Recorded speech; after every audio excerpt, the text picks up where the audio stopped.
దీనిలో ఒక మాట అన్నారు పవన్ కళ్యాణ్ గారు, 100% స్ట్రైక్ రేట్. ఏంటి 100% స్ట్రైక్ రేట్? నాకు అర్థం కాలేదు.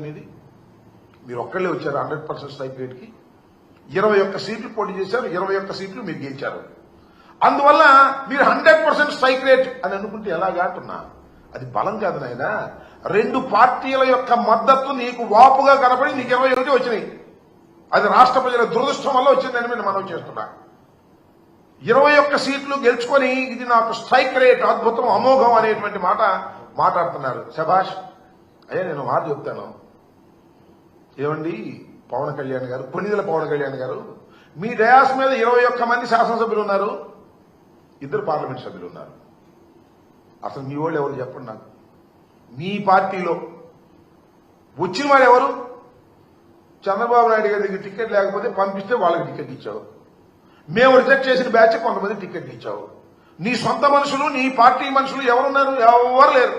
గాలి కొట్టుకొచ్చిన వాళ్ళని కొంతమందిని పెట్టుకున్నావు. నీ అదృష్టం బాగుంది, గాలి కొట్టింది, గెలిచావు. ఇది జరిగినటువంటి అంశం. 100% స్ట్రైక్ రేట్ అనేటువంటి మాట మాట్లాడుతున్నావు.